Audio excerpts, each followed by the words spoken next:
Okay, thank you so much for the invite here, everybody. My name is Rod. I'm an addict. Just a little bit about me first, so you know, like the limitations of my experience, and so the limitations of my suggestions.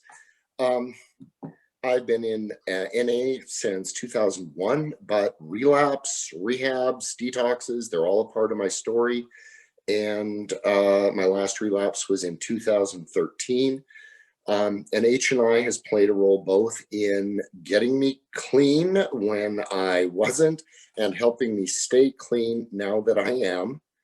Um, and I'm just kind of really humbled here because I just finished my first round, step 11, and I'm kind of humbled that this request for me to speak happened right when I'm starting my step 12. I can't think of a more perfect way to do that. So thank you so much for this, and that my grant sponsor is here today too. Yeah, I have my experience in H&I right now that I'm going to talk about is limited to detoxes and rehabs. Those are the ones that I've been panel leader for and panel coordinator for. And I'm specifically going to talk about what we have had to do different because of the pandemic.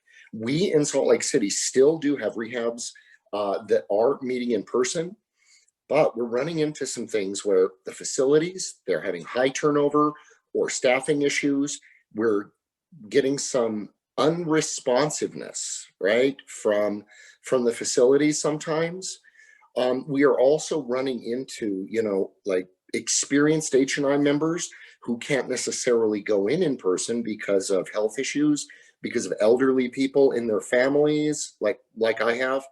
And, you know, so we're definitely running into shortages of time, people, resources, and so I wanted to talk about two facilities in specific. One is a detox and one is a rehab. Volunteers of America runs a men's only detox in Salt Lake City. We have been involved in doing H&I with them for decades. And I've been involved since 2010 on and off. And they are the ones that are the most organized. The other one is CORE. It's a detox it's a dual diagnosis recovery facility in Salt Lake. And they are a little more free about things because they're not a lockdown. Addicts can get out maybe for an hour a day, mostly chaperoned to go to a store next door, and they can have visitors. But here's what has been happening with those two. CORE was very happy to join in on Zoom meetings with us. However, because of their staffing shortages, they can't always be responsive. They can't always get people who really want to attend. They're not insisting on it or encouraging on it to a particular level, and they don't have the resources really. Sometimes we have ended up having to send the link to their staff front desk person who lets the members join on their cell phones. They don't have staff facilities, so they let a staff member use their cell phone.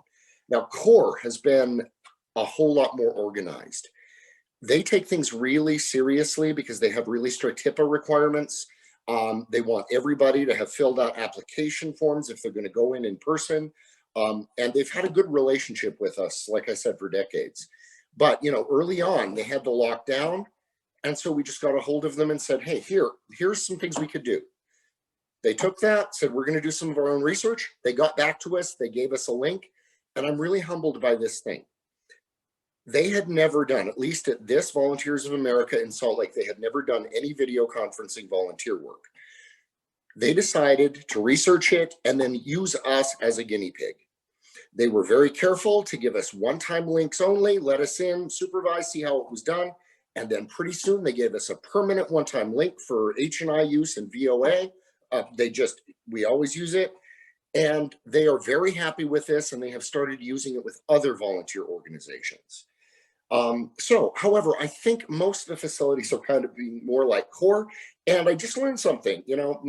My sponsor tells me that your higher power typically drops a tool in your lap like 10 minutes before you need it, right? And if you think if you think you just got a tool that you've been hanging in your garage shed thinking, yeah, that's really cool and I'm going to use it sometime, you're probably not paying attention to where you could use it. East End area of Narcotics Anonymous in Pittsburgh, PA, they invited me to a meeting and they said one of the things they're doing is they just create a non-facility specific H&I Zoom meeting and then just quickly publish a link to all of the facilities that might fit that. And they can come or not. They don't have to turn their camera on because they've said trying to talk to them about it seems like it's too much work for the facilities right now. So if we just give them a link and say, hey, experienced H&I members will be talking here, join if you want. We haven't tried that because I just learned about it last Wednesday. We're going to talk about that and try doing that. But the VOA, I wanted to talk about some of the amazing things that still work well there.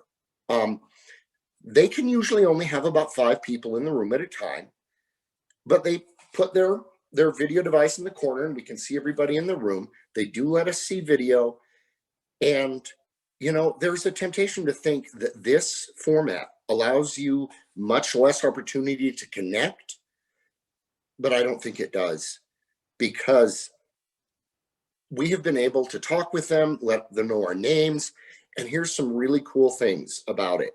We can't give our phone numbers, but you can very easily have them memorize your area helpline, and you can say, guys, do you want any literature? Here's some literature. We can bring it and drop it off the front desk, and you know, with your first name and initial, your helpline number, and just them getting that after the meeting, right? You drop it off an hour after the Zoom meeting, they still feel a personal connection. Okay, so I'm really afraid here that, you know, since there's a vaccine out and people are maybe thinking, okay, well, this is going to be over, that, you know, well, we'll just go back to the way things were normally. That really worries me because, you know, when I was first getting clean, I was too afraid to show my face in a physical meeting. This was back in like 2007 when I was trying. I just couldn't stand the thought of people seeing my face. So I did chat only, Narcotics Anonymous recovery rooms, text only for a while. But I learned how people in recovery would treat me, how kind they would be to me, and that I could really be myself in those situations. Of course, when I started being serious about the steps, my sponsor said, you have to work with some people in your area, learn how to call them, learn how to meet with them in person, and learn how to go to normal meetings. So I did. I took the suggestions. But that was always in my back pocket. If it was 3 o'clock in the morning and I couldn't get a hold of anybody, right? And I could talk to someone over chat. So I don't want Zoom meetings to just go away at all, even for H&I, when facilities start allowing us back in. I think this just has to be another tool that we use and keep going with that, you know, could end up costing us less resources, you know, but we now can do it a different way for facilities who just don't want people in right now for whatever reason. Thank you so much, all of you, for teaching me how to serve.